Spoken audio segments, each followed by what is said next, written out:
Y hoy vamos a estar tocando el tema una vez más, pero sobre el aspecto de que la iglesia es un proyecto divino para funcionar ministerialmente. La iglesia es un proyecto divino para funcionar ministerialmente. Espero que tenga eso en mente. Creo que vale la pena que tomemos en cuenta, al ver el punto de referencia de la encarnación de Cristo tuvo una razón de ser.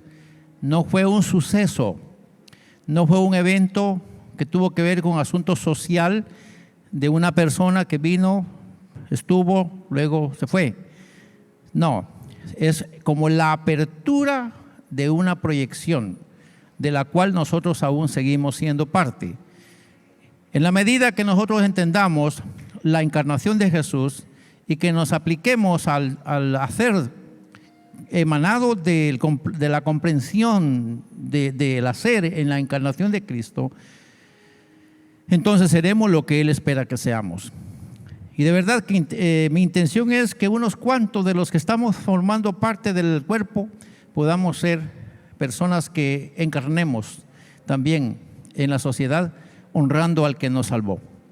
Juan da testimonio de que de su plenitud tomamos todos, y obviamente gracia sobre gracia.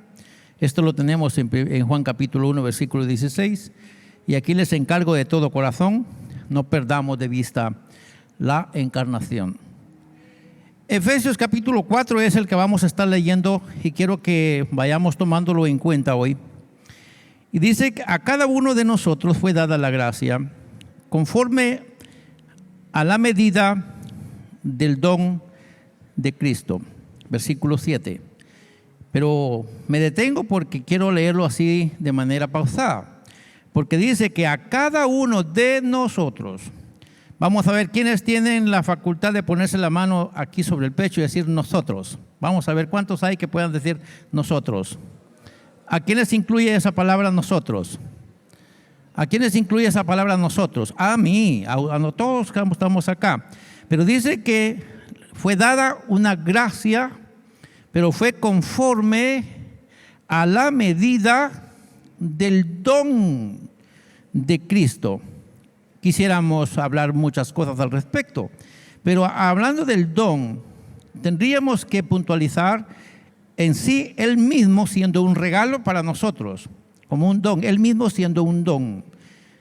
Pablo dice a los romanos que el que no escatimó ni siquiera a su propio Hijo, ¿cómo no nos dará con Él todas las cosas? O sea que Él, el Hijo, el Verbo encarnado, el que vino de Dios, Él mismo es un regalo para nosotros, es un don de Dios. Y en ese don tenemos nosotros la bendición de recibir también facultades para ejercerlas y de esa manera, siendo nosotros la iglesia, existir como un proyecto para funcionar de manera ministerial. Y obviamente estoy diciendo que no estamos en posiciones, porque entonces el privilegio sería para unos cuantos privilegiados, pero no es así. Cuando hablamos del ministerio, está hablándose de toda la corporación. Toda la corporación puede ser en el ejercicio conforme a la medida del don de Cristo, o Él mismo. El versículo siguiente dice, Jesucristo subiendo a lo alto, o sea, llegando a la cruz, llevó cautiva, o sea, tomó en sí mismo la cautividad. Eso lo vemos en el versículo 8. Lo que nos esclavizaba a la muerte y al pecado y a la maldición, habiéndonos redimido, Él dio dones a los hombres, los que, por supuesto, Él ha llamado según su propósito. Y eso de que subió, ¿qué es? Sino que también había descendido primero a las partes más bajas de la tierra. Versículo 9. Y quiero decir que Jesucristo había sido humillado hasta nuestro nivel. Ya lo hemos dicho. Jesucristo fue humillado hasta nuestro nivel, o sea, a lo más despreciable, para luego subir al madero, para rescatarnos de donde estábamos caídos, para luego dignificarnos con su rescate para honrarnos. Amén. Entonces, Cristo nos redimió, diga conmigo, Cristo nos redimió con su propia vida para honrarnos. Amén. Repito eso, Cristo nos redimió con su propia vida para honrarnos. ¡Qué privilegio! Porque debiera ser Él el que sale honrado, de buena gente, de buen bombero, de buen héroe. ¿O no es así? Él debería ser honrado, dignificado, elevado a un sitial de honor por lo que hace. Pero no, aquí es al revés, porque Él fue allá para elevar nuestra calidad ante Dios y dignificar a los que son llamados por Él con un propósito. Y el propósito no es que nos vengamos a sentar a una banca a escuchar las palabras de los que aquí se ejercitan, que son unos cuantos privilegiados. No todos suben a este estrado. Y si así fuera, entonces aquí hay acepción de personas. En Dios no lo hay. En Dios no hay acepción de personas. Por lo tanto, debe interpretarse de una manera distinta cuando se habla del propósito que Él tiene para con nosotros, para que de alguna manera nosotros nos sintamos honrados por Él y nosotros mismos elevemos nuestro grado de dignidad hacia nosotros en base a lo que Él quiere darnos a nosotros. No esperar que alguien nos suba a un pedestal. Nosotros mismos reconocer que Él nos está dando un honor más alto al querer dar su vida misma por nosotros para luego hacer de nosotros instrumentos en sus benditas manos. El que descendió es el mismo que también subió por encima de todos los cielos para llenarlo todo. Esto es Cristo Jesús. Versículo 10. Jesucristo vino de Dios, lo tenemos claro, y su actitud de humillación no fue para siempre en su cuerpo mortal, sino que fue glorificado por su actitud. O sea, Él fue glorificado por su actitud. Vea qué interesante, lo leemos en las palabras de Pablo de esta manera, que debemos tomar nosotros el conocimiento de aquel que es Cristo Jesús y tratar de imitarlo a Él, sabiendo que Él no se aferró a lo que era como cosa valiosa, sino que se despojó a sí mismo y tomando forma de siervo se hizo lo más bajo para luego levantar al ser humano a un sitial de honor. Y después de eso, Él también fue glorificado. O sea que el Eterno no pasa de vista la obra de su propio Hijo. Lo dignificó a Él. Pero a la hora de partir para estar en el seno del Padre, también nosotros fuimos dignificados, porque lo que Él tendría que hacer, la tarea que Él debía haber hecho en el mundo, la confió a un grupo de personas. Interesante eso. Lo que Él había de hacer en el mundo, lo confió a un grupo de personas. Y según leíamos al principio, es a nosotros. Amén, nosotros. Así que mis hermanos, tenemos que considerar el versículo que sigue. Jesucristo, Él mismo constituyó a unos apóstoles, a otros profetas, a otros evangelistas, a otros pastores y maestros, a fin de perfeccionar a los santos para la obra del ministerio, para la edificación del cuerpo de Cristo. Aquí hay un juego de funciones. Vea que Él constituye personas con una visión o misión apostólica, personas con misión profética, personas con misión evangelística, personas con misión pastoral, personas con visión o posición o función magistral. Y aquí tenemos que entender que hay un solo fin de todo ello, y es que los santos, los llamados del mundo para estar con Dios, los santificados, los regenerados, los nacidos de nuevo, sean preparados para ejercer el ministerio. La iglesia no existe para otra cosa, existe para ejercer el ministerio. ¿Y en qué consiste el ministerio? Simple: ir a los perdidos y decirles Cristo te ama. Pero luego, al traerlos a la iglesia, es formar de esos que son rescatados, que ahora ya son santos, Personas que sigan a Cristo como su maestro, o sea, discipulados para Cristo. Y luego reunirse en un lugar para rendir culto al Señor. O sea, la iglesia existe para evangelizar, para discipular y para adorar al Señor. ¿Privilegios? Sí. ¿Y cómo podemos hacer ese trabajo? Pues obviamente ejerciéndolo desde lo que ya dijimos. Tenemos que edificarnos como cuerpo. Y hay varias cosas que tendremos que hacer un juego acá. La pregunta que yo estoy tomándome ahorita es, ¿en qué se sustenta nuestra idea de aceptar 3 funciones ministeriales que son evangelistas, pastores y maestros, y luego desaprobar 2 funciones que son apóstoles y profetas, cuando Jesucristo mismo constituyó el ministerio con funciones claramente establecidas? La pregunta es, ¿de dónde se nos ocurrió quitar 2 y aprobar 3? ¿De dónde salió esa idea? Porque al desaprobar una tendríamos que desaprobarlas todas. ¿O no es así? No puede ser que aquí haya acepción de personas. Sería un Dios injusto así. Sería un Cristo injusto cuando sí le da lugar a que se desarrollen 3, pero no deja que se desarrollen 2. Y aquí tendríamos un problema.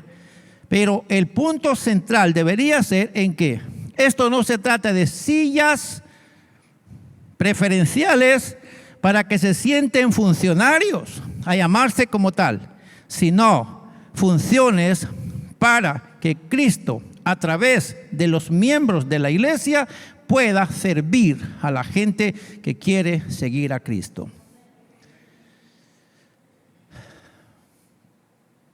No hay sillas privilegiadas.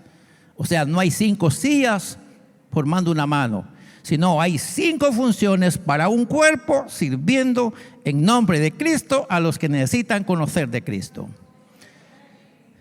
¿Sí nos queda claro? Y ahí es donde tenemos que sentarnos despacio a pensar realmente de qué se trata. Si pensamos en posiciones, de seguro tendrán razón, pero hay que descartar todos, hay que descartar las 5 posiciones.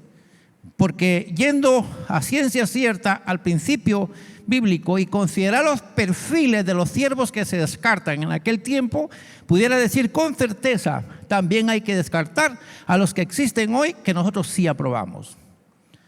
Porque no se parecen con los ministros que la Biblia menciona, no se parecen con aquellos, tienen diferencias. O sea, los ministros, los pastores, los evangelistas y los maestros del tiempo de hoy no se parecen con los ministros mencionados en la Biblia.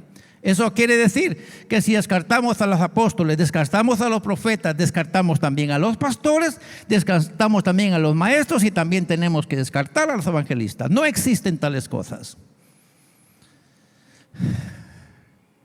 Y pesa eso decirlo. Pero tendríamos que ver un Dios injusto obrando de manera parcial con gente que quiere predicar la verdad a medias.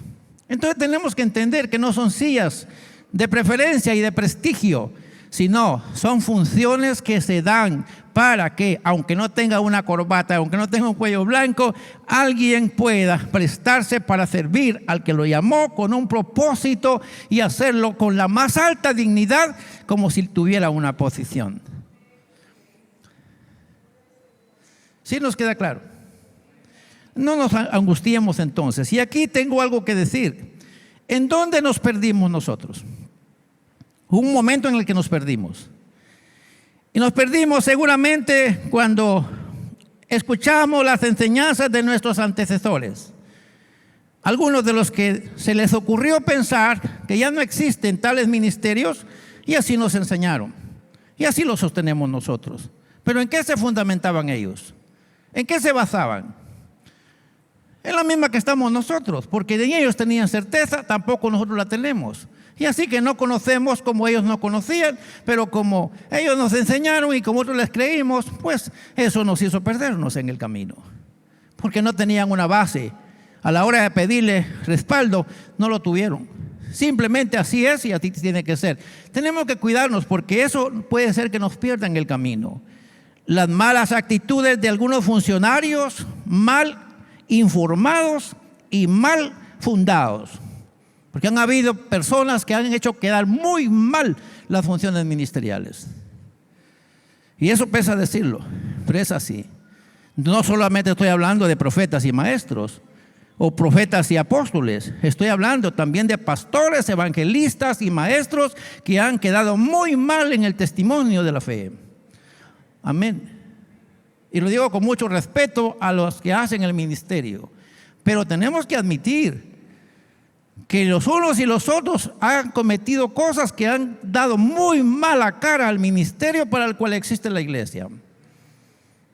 Gracias a Dios por la gran bondad de Dios, por su misericordia. Todavía hay un grupo llamado iglesia. Pero al comportamiento que algunos de nosotros hemos tenido es para que esto ya se hubiera terminado. Pero como la iglesia no descansa en las acciones humanas, sino que la iglesia descansa en la fidelidad de Dios, por eso la iglesia prevalece y por eso tenemos que levantarla nosotros. Amén.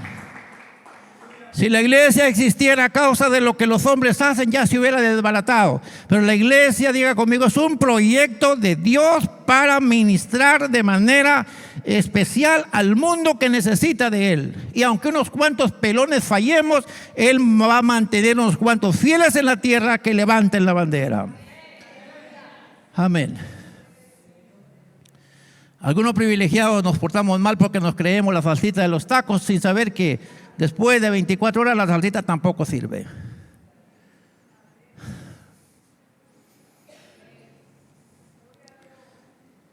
Cuesta decirlo, pero hay que decirlo. Eso nos ha arruinado.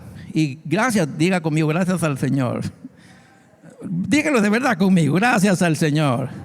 Porque la iglesia todavía se mantiene a pesar de las chambonadas de algunos ministros. No lo quieren decir ustedes porque respetan mucho el ministerio. Gracias por eso. Pero les quiero decir con toda puntualidad. Si la iglesia existiera por las acciones humanas, ya no existiera. Pero el Señor ha tenido algunos cuantos por ahí que doblan rodilla todos los días y piden al Señor misericordia y gracia. Y el Señor contesta la oración de sus santos. Así que tenemos que levantar el nombre de Dios en alto y todavía rescatar lo que es rescatable. Así que la iglesia existe para funcionar ministerialmente.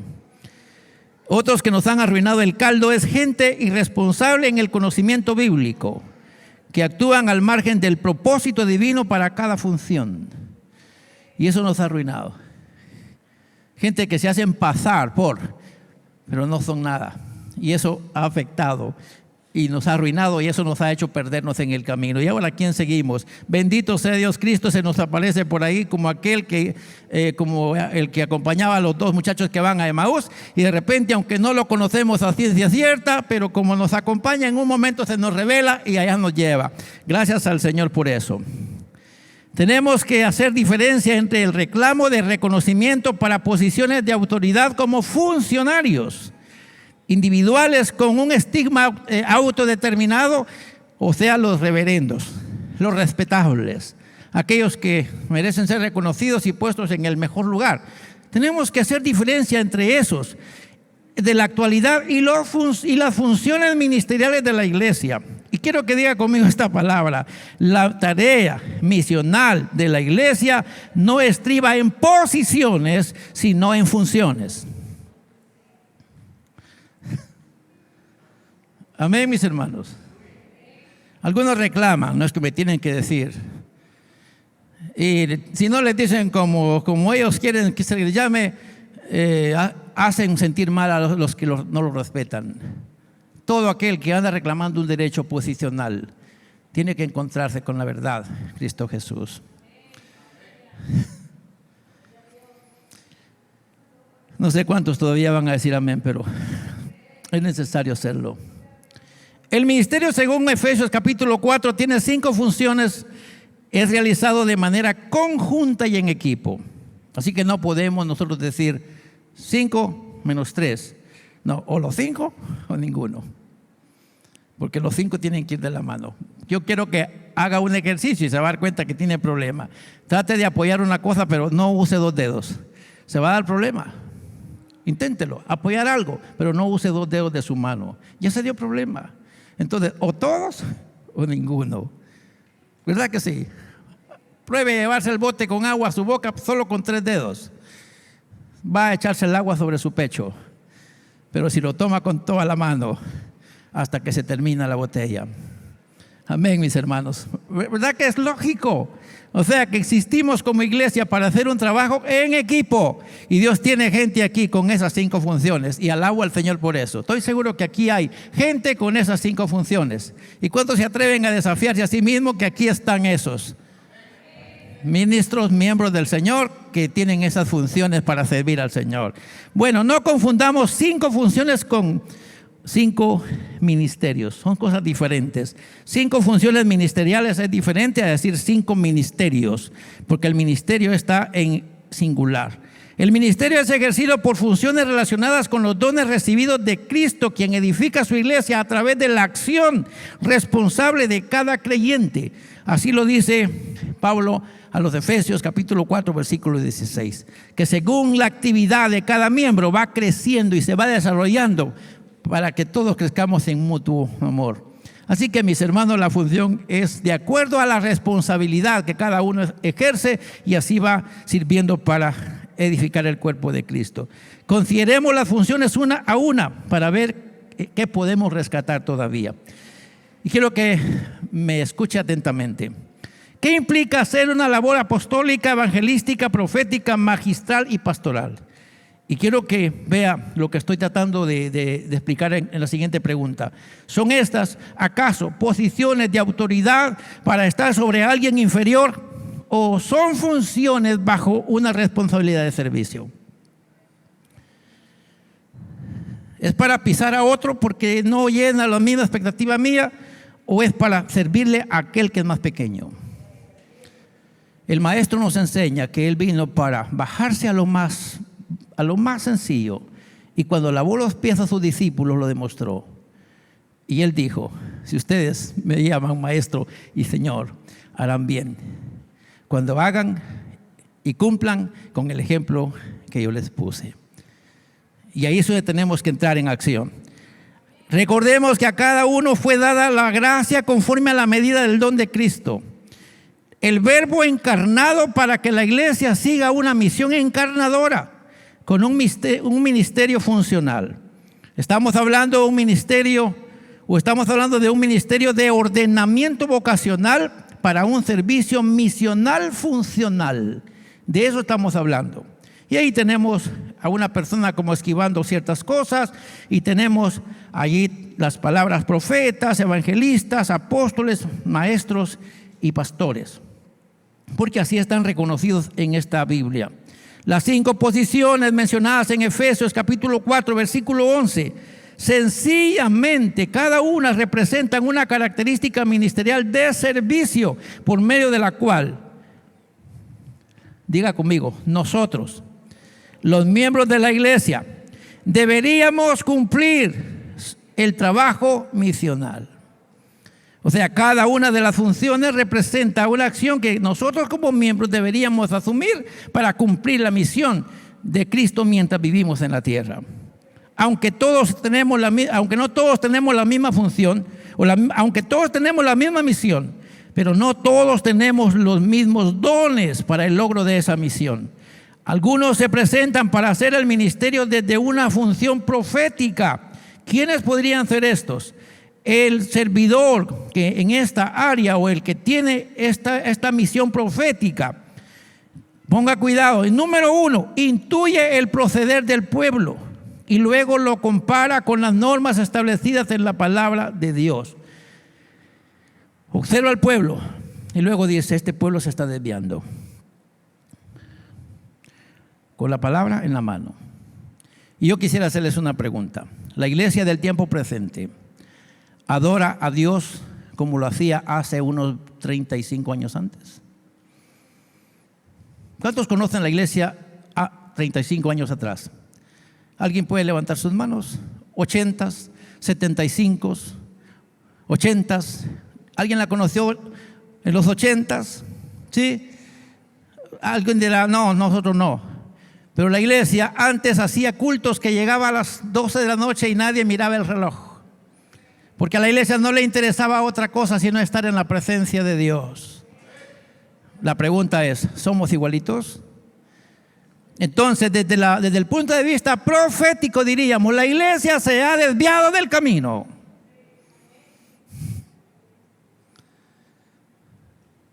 ¿Se entiende el mensaje? Estamos haciendo no la voz de un profeta con un cuello blanco. Estamos haciendo la voz del Señor cuando nos llama a tomar de nuevo el camino. Nos hemos alejado de la pasión por servirlo. Y eso significa que nuestro primer amor se extinguió. Necesitamos volver al camino. Esa es la voz profética. Cuando alguien nos dice, hermanos, así como estamos, no estamos bien. Si seguimos así nos va a ir mal. La forma como cambiemos el destino que nos espera es tomando de nuevo la palabra del Señor y volviendo al camino. Y esa es una voz profética. Pregunto, ¿se necesita una corbata en el cuello y una silla en el atril para decir esas palabras? No se necesitan. Solo necesitamos gente que la iglesia entienda que la iglesia ha perdido el camino y que se atreva a gritar y decirlo, hermanos, necesitamos modificar nuestra vida. Solo eso necesitamos. Gente que se atreva a alzar la voz. Y aquí están los que se atreverán a alzar la voz. Levanten la mano los que se atreverían a decir que no estamos como deberíamos estar. Levanten la mano los que creen que no estamos como Cristo quiere que esté la iglesia para llevársela con Él. Si sabemos eso, si entendemos eso, tenemos que gritar. La iglesia tiene que cambiar. Y eso es hacer la función profética.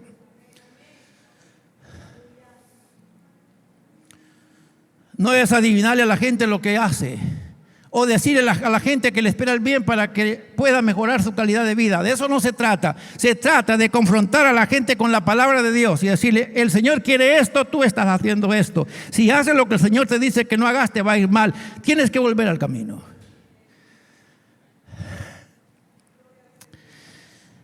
Denuncia la conducta incorrecta de la gente carente del conocimiento del Evangelio. El que tiene esa vocación, esa función, posee conocimiento de la palabra para reprender, exhortar y dar consuelo y dar orientación espiritual a sus oyentes. Eso es pensar en una voz profética.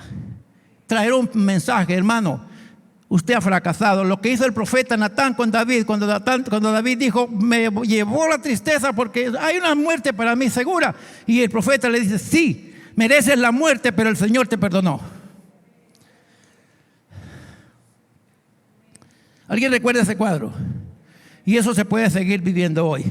Decirle a la gente, si siguen así les va a ir mal, pero Cristo tiene la esperanza. En Cristo hay consuelo, en Cristo hay perdón, en Cristo hay alivio, en Cristo hay ayuda. Y eso es hacer una voz en la calidad de profecía, o profetizarle a la gente, o decirle a la gente, cambiemos ruta porque vamos mal.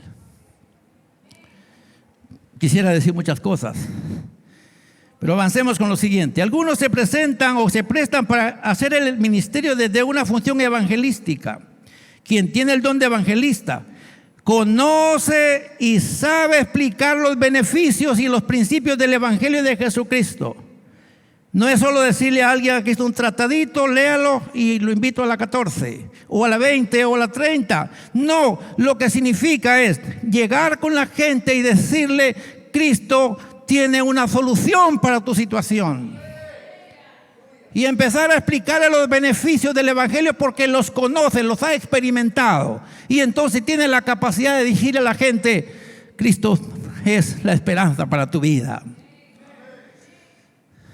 ¿Hay aquí esa clase de ministros? Levanten la mano los que pueden hacerlo. Sí hay. Amén. Sí los hay. Función evangelística.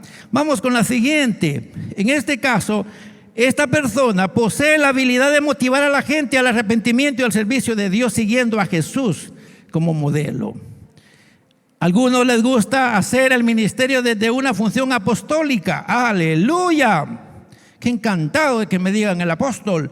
El creyente con este don tiene la habilidad de entender cuál es la doctrina cristiana, busca fundamentarse y establecerse en la sana doctrina, contribuye en fundamentar a la iglesia en los principios fundamentales del evangelio, abre brecha y posee la habilidad de plantar iglesias.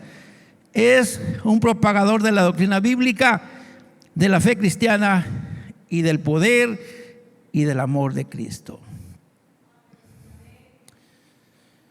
Yo puedo llenar esas características y entonces poder decir, tengo el don apostólico. Pero el ser una persona con ese don requiere una responsabilidad. Tengo que saber si estoy en la doctrina correcta. Luego, ayudar a mi gente para que aprenda esa sana doctrina. Y así sucesivamente tratar de que todos los que están caminando junto conmigo vayamos con rumbo al cielo, directos al cielo. Eso fue lo que Jesús le pidió a sus discípulos, que hicieran discípulos de Él. Y esos solamente son los que hacen la función apostólica. Algunos se prestan para hacer el ministerio desde una función magistral o de maestro. Quien tiene este don, número 1, atención, cuidado, se caen. Procura llevar una vida apegada a los valores cristianos porque comprende correctamente y explica en qué consisten los principios fundamentales del Evangelio. Se pone él como la carta de presentación. ¿Sos evangélico vos? Pues sí voy a la iglesia, pero es que te pregunto porque lo que vos haces no es de un evangélico. Ve, este es el maestro en la iglesia, este es el que predica. Si él es predicador, yo soy ángel. Si él es maestro, yo soy un querubín.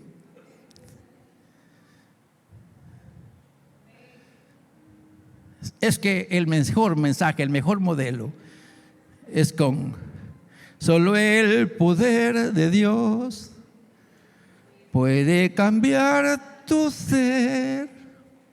La prueba yo te doy. Él me ha cambiado a mí. Ya ves que soy feliz sirviendo al Señor. Nueva criatura soy, nueva soy. Solo el poder de Dios puede cambiar tu ser. La prueba yo te doy, ¿ya ves? Él me ha cambiado a mí.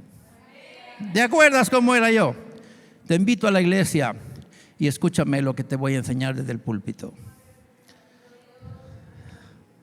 Y a aquel le diga, no me tienes que decir nada. Dime dónde está tu iglesia.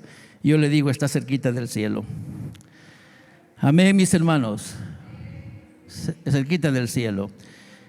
Esta persona posee el don de conocimiento e inteligencia escritural para defender la fe sin pelear con la gente. Explica cuál es la tarea principal de la iglesia en cada una de las posiciones ministeriales. Y diga conmigo, para ser un maestro, solo necesitamos haber experimentado una relación con el verdadero maestro. No hay cosa mejor que uno pueda enseñarle por dónde va el camino al cielo a la gente. Y eso se enseña con mi propia vida. Porque hace rato dejé el camino perverso y ahora la gente me pregunta, ¿cómo la hiciste? Yo le digo, simplemente fui a la iglesia. No, solamente eso no, hice esto. Y para ser una persona de esa calidad, no se necesita una silla. Se necesita nada más vocación para ayudar a la gente. Y aquí hay gente de esa talla.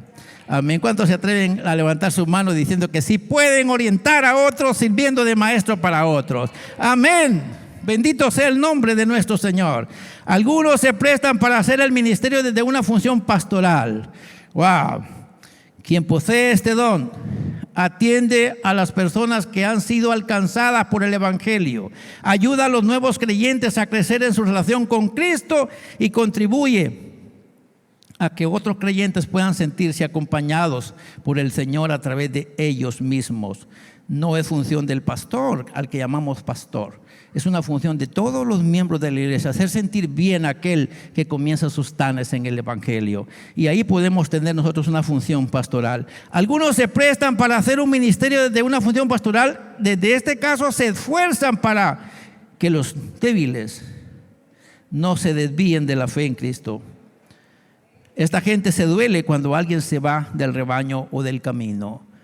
alguien se fue de la iglesia y empezamos todos a decir, falta alguien. Gracias a Dios porque un elemento menos, un pan más. O no decimos al contrario, ¿qué le pasaría al hermano fulano? Yo he notado hace 3 semanas que el hermano fulano ya no llega a la iglesia. ¿Qué estará pasando? Primero, le voy a preguntar al pastor de la iglesia si ya se enteró. Le voy a preguntar al líder del discipulado si ya se enteró. Le voy a preguntar al líder del ministerio X si ya se enteró. Si no se ha enterado ninguno de todos esos, entonces él agarra su bolsita, pone en esa bolsita una bolsa de avena mosh y agarra camino. Y llega a su casa y le dice, hermano, aquí le traje para que haga su fresco para el mediodía. Quiero decirle, le he extrañado en la iglesia.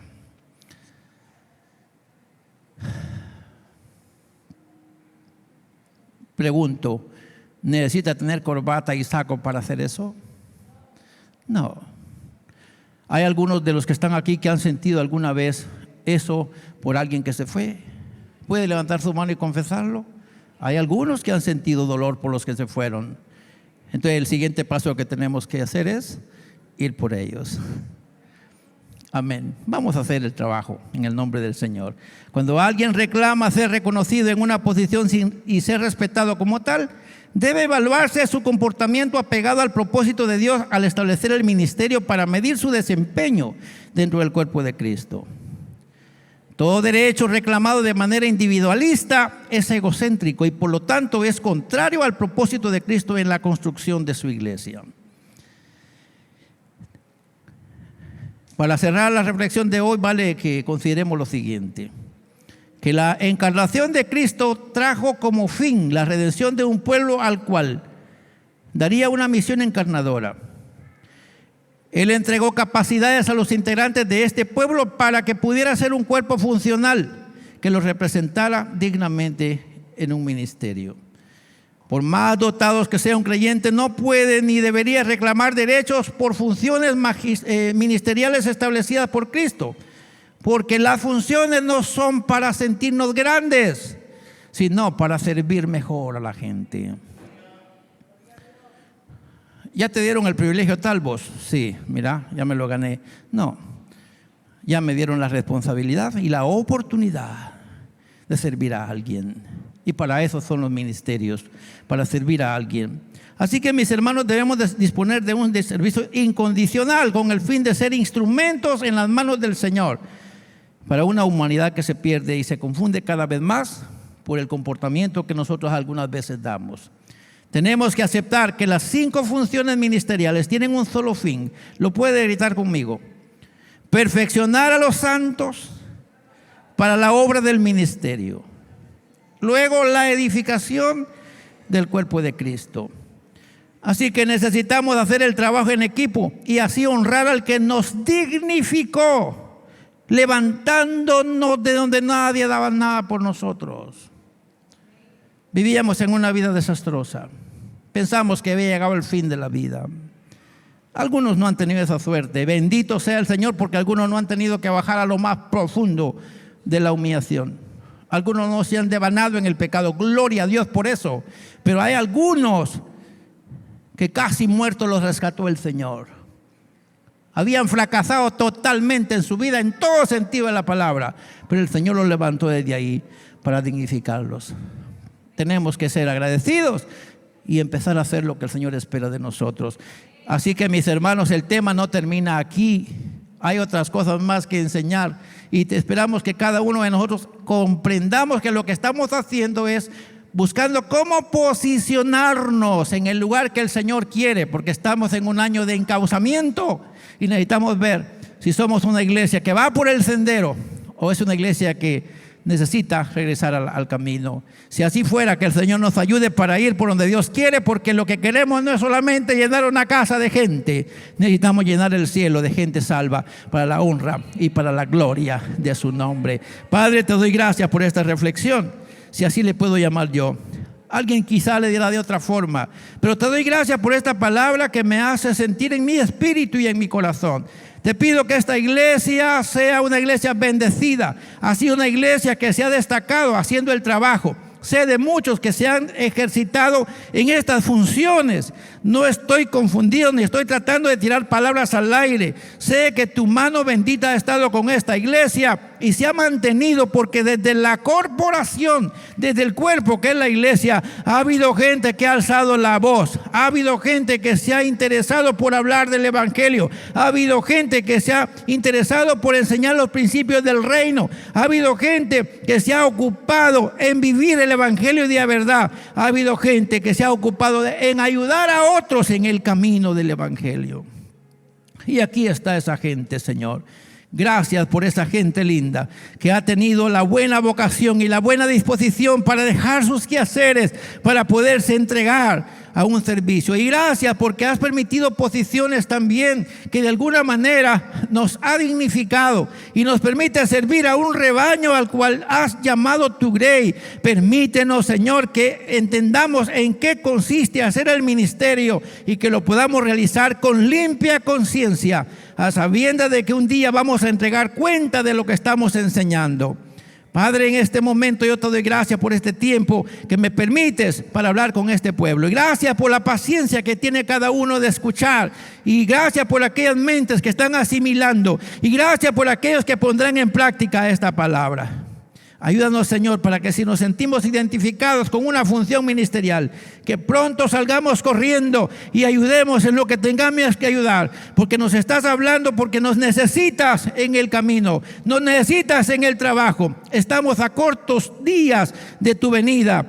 Y mientras tanto estamos en este mundo, necesitamos cumplir la misión de la iglesia, sabiendo que es de manera multifuncional. Y ahora, gracias por ocuparnos a nosotros en este quehacer. Te pedimos, Señor, que nos ilumines, que nos inspires hacia qué vamos a entregarnos de lleno. Y que tu nombre siga siendo glorificado para honra y gloria de tu bendito y maravilloso nombre. Gracias por este tiempo. Lo dedicamos para ti en el nombre bendito de Jesús. Amén. Amén.